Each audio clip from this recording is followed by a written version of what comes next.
ito po yung mga alaga ng manok ni Siloy. Yung scholar po natin. Ayan o, ang lalaki na ng mga alaga. Tingnan natin, Bilin. Ilang piraso yan? Ano to sir, 15 yan, 15 piraso. Tama lang kasi tinama ko lang 1,000 kasi ang ibang pera ano nila para pagkain nila.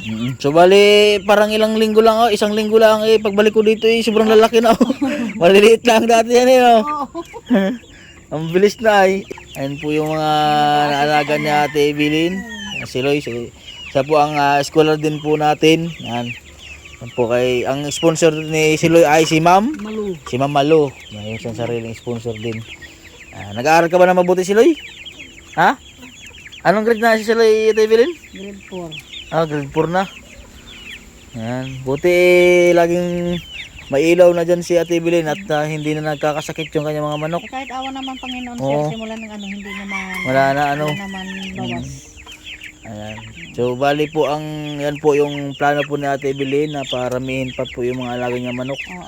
Tapos ay yun, alaga nga siyang baboy. Saan ang alaga yung baboy, Ate Evelyn? Puntahan natin. Gusto ba lumabas? Hala. Ito. Nagluluto kasi ako dito ng pagkain na sir. Ito. Luto na. Ayun yung ano mo? Oo, Niluto. pagkain niya. Yan. Ito yung laki na. Ito po yung alagang baboy natin. Oh. Gagawan pa namin to ng kulungan. Nag-ano pa kami. Ang laki na Parang kailan na. Parang kailan na Ate bis lumaki Pinapakain niyo ba ng pinsyan? Hindi ko muna pinakain ng pizza, malayo ang bayan Saka na lang dagdagan ko. Ano lang muna? Gabi, tsaka kanin. Ang bilis lumaki parang Umaba na ngayon Diba sa bulan pagpunta mo rito. Ano ba yan? Lalaki, babae? Lalaki, gawin namin barako. Oo. Kasi nga magpupunta pa ako mamaya doon sir. Titingnan ko doon kasi may bibili nga akong baboy ka partner nito. Asa magkano ang isa natin ibilin na baboy? 4,000 ito sir. Yung ganyan kalaki? Oo.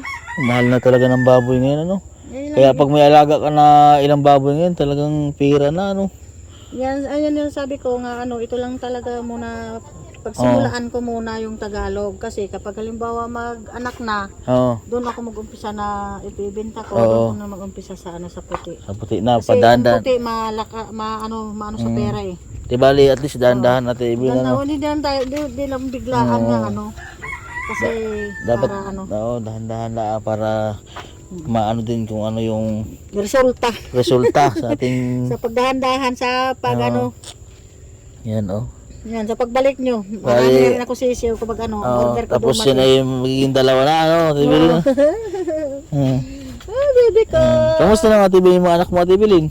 Ay nandun sir gusto pagtapos pasukan ngayong June gusto pumunta nilang 3 rito ano ba para babae? Babae at saka lalaki yung bunso ko. Maganda nga sir kasi malay mo pagka naman kasi ako sir lalo sa babae ko. Matataas ang grades niya ngayon. Hindi siya mahina sa klase. Lagi niya kayo Gusto napapanood? niya nga kunin yan EBM yung gusto nga kunin yung course. Ano bang year ng anak niya ngayon? Ha? Ano ang year niya? Grade 9 saka grade 8. Grade 9 na pala. Dalaga na rin. Dalaga at saka binata na rin. Lalaki na pa anak Ate Evelyn Nalagi kayo napapanood ng anak niyo? Oo pala nanonood man din sila sa sa YouTube? Computer. Wala kasi silang cellphone na touchscreen. Doon lang sila nanonood. Doon lang sila nanonood kapag libre lagi ng ulam sa Ate Evelyn dito. Kapag ay may ilaw din na ate may ilaw yun dito sa sir. Para hindi siya lamukin. Temporary mo lang kasi ito yung yung kulungan niya.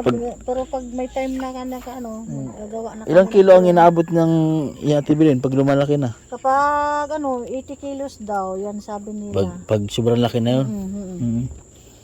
Kaya sarap ng karne niyan.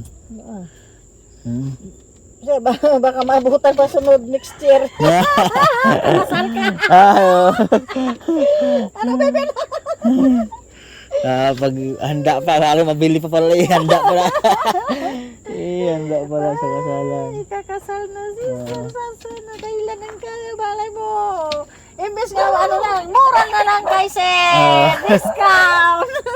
Hindi kasi talaga ako, sir, nangako talaga ako sa sarili ko, tsaka kapag ako once nga ako may baboy, saka ako nabibinta ng baboy, hindi katulad sa ibang tag 6.5, halimbawa magkaroon ako ng puti, tag 6.5, mababa talaga ang gusto ko lang sa para mabinta. presyong pangmasa lang talaga. Kasi alam ko naman rin hirap pera sa ngayon eh. Makatubol ako sa isang titingnan ko muna bago kahit kunti lang yung tubo ko at least. Na sigurado talaga. Mabinta naman Mabinta. At saka yung doon, marami kang suki na bibili sa'yo. Yun yung mahalaga doon. Yun. Meron nga kanina nag-order kanina sa akin ng manok para New Year. Kailangan maliliit pa masyado. 1 kilo pa lang yan eh. Mga alaga manok? Oo, 100 pesos sana order sa akin. Oo, dyan. Taga saan? Taga dyan lang sa Banilad.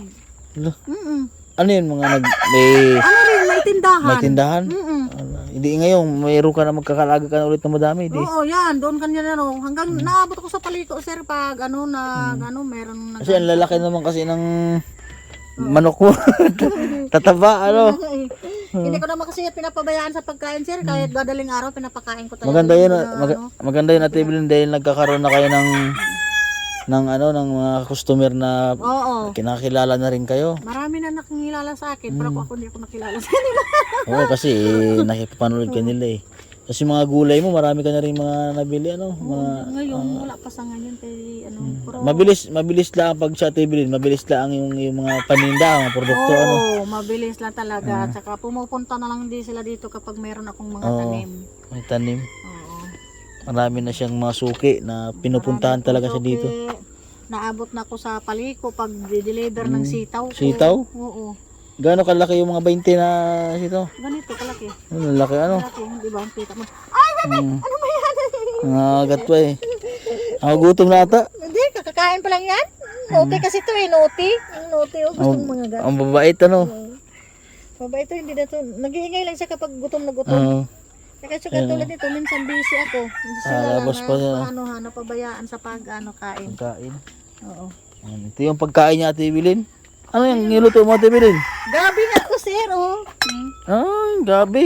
Narahok buti, malakas kumain ng ganyan, Oo, kumain na sa sir, kahit paano. Organic po yung pinapakain ni Ate Evelyn sa kanyang alaga.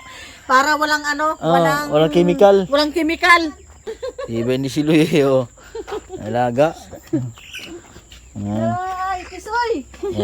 Yan po yung aking chicken. Ang chicken, nga si Tisoy. Ang laki. Tisoy, iwan ko kung ilang kilo yan. Ilang kilo? Saan kilo yung Ate Evelyn? Kilohin natin. Yan. Titimbangin na 3 po. kilo sobra. 3 kilo lablang. Grabe ang kilo ng banok ni Ate Evelyn, 3 kilo. Ilang kilo, Ate Evelyn? 3 kilo 1/4. 3 kilo at 1/4. Ay, pira na naman Ate Evelyn. Laki. Laki ng alaga. Ilang days lang Ate Evelyn yan? Sarado na to sir, 45 days. Mahigit 45 days na? Oo. O sarado? Sarado. Grabe, ang laki. Laki. Ang bigat na si Tisoy. Pagigit 3 kilo yan. Ito yung kay Siloy, Tapos 1 kilo sobra. 1 kilo lang, Yan mo sir, bakit di po mo naman yata kakatayin? Kainin mo na lang muna para to Ayan. Anong Alaga ni... Ay, laki ng upa naman ito, Handa na. Mas lalo na yun sir, yung si Tisoy dati. Ilang kilo yun? Sobrang laki pa dyan. Diba, ang lalaki ng dati noon. Abot yung 5 kilo. Grabe ang laki. Yung dati, yung sabi ko ngayon, mag-aalaga ako. Yung palakihin ko rin. Gaano ka nakakatulong sa inyo Ate Evelyn pag-aalaga niya Ate Evelyn? Siyempre sir, malaking tulong to sir kasi halimbawa, wala kami, halimbawa ito, hindi pa kami nakakapag ng uling. Ito lang munang hinihiram ko muna yung pera niya dyan, bibili na namin yung bigas. Napaikot nyo?